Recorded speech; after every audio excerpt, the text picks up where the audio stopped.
Bien, amigos de Emprendedorestv.pe, tu canal por internet, todos tenemos deudas en dólares, hay quienes tienen ingresos en dólares, tienen obligaciones en soles, así que sin duda hablar de la divisa norteamericana es importante. Y hoy con mayor razón porque vemos que en los últimos días, en las últimas semanas, ha ido bajando el dólar de manera un poco más acelerada, quizás 2.66, 2.65, 2.64 cerró ayer, 2.64.8 exactamente la cotización. No hubo intervención del Banco Central de Reserva y vamos a preguntarle a nuestro invitado Hugo Perea, gerente de estudios económicos del BBVA Banco Continental, las razones de esto. ¿Cómo está? Bienvenido. Gracias por la invitación, Clorinda. Sí. No, nada, generalmente cuando un país tiene buenos, como decimos los economistas, fundamentos macroeconómicos, es decir, bajo nivel de endeudamiento, alto crecimiento de la economía, influjos de capitales porque la economía es muy atractiva, entonces ese conjunto de factores determina que la moneda de un país como tendencia de mediano plazo tiende a fortalecerse o a debilitarse según cómo evolucionen las variables que he citado. En el caso del Perú todo esto está andando en positivo, es parte del buen manejo macroeconómico, del buen estado de la economía en general, y una economía en buen estado tiene necesariamente una moneda más fuerte. Entonces eso es lo que estamos viendo en Perú, pero no solo en Perú, sino también en algunas economías de la región, cuyas monedas también tienden a apreciarse. Yo diría que en la región, básicamente aquellas economías más interesantes, ¿no? En este grupo donde estamos, Perú, Chile, Colombia y Brasil, las monedas de estos países también han mostrado una tendencia. Ahora, ¿nosotros nos hemos apreciado más que el resto? Bueno, no en las últimas, no en las últimas semanas, pero por ejemplo en el caso de Brasil y Colombia, estas monedas tuvieron un fuerte proceso de apreciación, y hoy en los últimos días Brasil como que ha rebotado un poquito, producto, o sea el tipo de cambio ha subido un poquito, porque ha tenido una reducción en sus tasas de interés de política monetaria muy agresiva, de 75 puntos básicos, y ese movimiento, que fue inesperado, tiende, cuando bajas mucho la tasa de interés, tiende más bien a depreciar un poquito la moneda.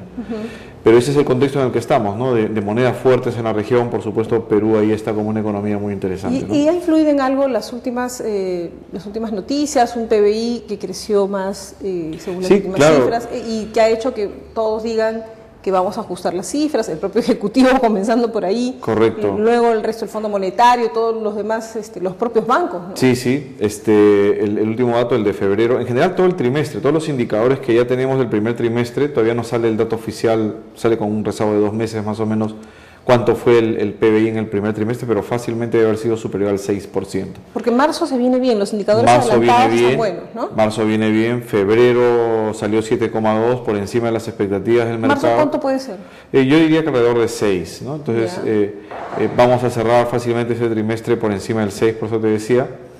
Y en un contexto complicado por el lado externo, pues es muy interesante que la economía peruana siga sosteniendo tasas entre 6 y 7%, ¿no? Seguimos avanzando a un ritmo fuerte, pero sostenible. Perú puede sostener tasas de crecimiento alrededor del 6% sin generar problemas, y si pudiéramos sostener tasas del 6% durante los próximos 14 años, nuestro PBI por habitante se duplicaría. Fíjate que en un periodo muy corto, ¿no? O sea, podríamos verlo, digamos. Claro, y eso significaría pues más empleo, ¿no? Y empleo de calidad. Más empleo, más riqueza, yo diría ya un proceso... Mejores sueldos, desde luego, un proceso irreversible ya de crecimiento y de convicción de que las políticas macro que hemos seguido en los últimos años realmente dan rédito, ¿no? Efectivamente. Ahora, en el caso del dólar, ¿se va a acelerar, se está acelerando de alguna manera este descenso? Porque muchos bancos han dicho, instituciones en general han dicho, el dólar va a cerrar el año 2.63, ustedes creo que también tienen un pronóstico. 2.60 estamos. 2.60 todavía, ¿no es cierto? Entonces, ¿qué es lo que va a empujar más a esto todavía? Porque ya tenemos la cifra de crecimiento, pero ¿qué otro elemento adicional va a contribuir a esto? Yo diría que una menor aversión global al riesgo. Imagínate que tú fueras un inversionista en Europa, o en Estados Unidos inclusive. Ves que los rendimientos, el interés que te rinde una inversión es muy bajo, las oportunidades de inversión no son muy atractivas, pero entonces empiezas a ver otras posibilidades en el exterior. Posiblemente algún país emergente que esté dinámico en términos económicos y que no tenga problemas fiscales, ¿no? Porque ahí están muy asustados con los temas fiscales, que es por ejemplo nuestro caso. Claro. Entonces en ese sentido los capitales podrían empezar a entrar a las economías emergentes como Perú más interesantes, y esto podría tener una mayor incidencia a la baja sobre el tipo de cambio. Pero esto siempre y cuando desaparezca un poco la versión global al riesgo, ¿no? Porque siempre de todas maneras los inversionistas miden cuánto riesgo van a tomar, e ir a una economía emergente siempre es un poco más de riesgo que estar en un país industrializado, a pesar de los problemas que hoy día tiene, ¿no? Ahora, y todo esto ocurre a pesar del ruido político que ha ocurrido, incidentes vinculados a Camisea, incidentes que tienen que ver con el proyecto Conga, ¿no es cierto? Sí, es verdad, está ocurriendo a pesar de ese ruido político, pero lo que miran mucho los inversionistas es que las políticas que aseguran estabilidad macro se mantengan. O sea, acá no hay expropiaciones, no hay cosas que van en contra, digamos, de la inversión, ¿no? Porque al final del día los países crecen cuando invierten, ¿no? Porque lo único que te asegura que un país acumule máquinas, fábricas, genere empleo sostenible, de manera sostenible en el mediano plazo, es más inversión. Si tú te peleas con la inversión, pues nada de esto va a ocurrir. Y no vamos a acumular, como decimos los economistas, capital físico, y la economía no crecerá. Entonces, hemos tenido administraciones que han sido muy conscientes de esto, han sido pro inversión, y más allá de los conflictos que puedan haber en algunos casos, que son por supuesto relevantes, creo que el gobierno los está manejando bastante bien, ¿no? Ahora, ¿hay de alguna manera posibilidades de que se incremente, se frene de alguna manera la desdolarización de los créditos? Esto podría significar, si algunos dicen, oye, 2.60 el dólar, entonces mejor tomo todos mis créditos en dólares, ¿es posible? Claro, lo que está ocurriendo, o lo que podríamos ver, es que haya una desdolarización por el lado de los depósitos, ¿no? La gente prefiere estar en soles cuando ahorra. Así es. Pero efectivamente, eso se ha acelerado más, ¿no? Eso se ha acelerado más, efectivamente. ¿En cuánto estamos más o menos? ¿Qué proporción Más o menos estamos? en 45% de dolarización, ¿no?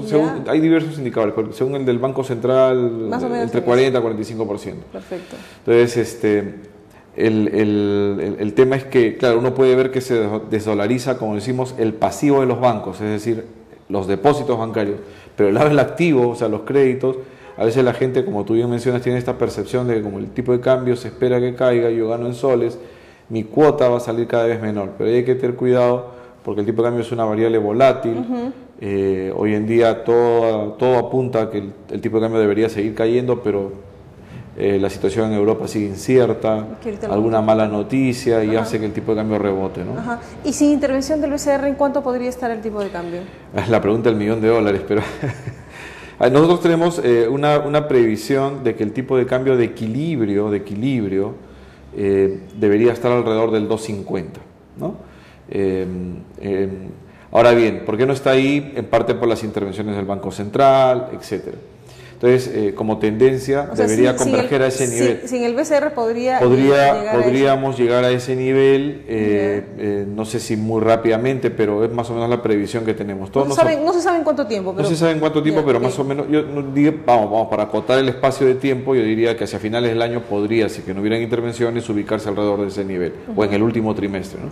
Pero obviamente el Banco Central trata de modular la velocidad de la caída, un poco por preocupaciones sobre el sector externo, ¿no? Si hay una caída muy abrupta del tipo de cambio, el sector transable de nuestra economía, el sector exportador, perdería competitividad de manera muy rápida. Entonces, el Banco Central va graduando esta caída, en tanto esto no sea inconsistente con su objetivo, que es estabilidad de precios, inflación.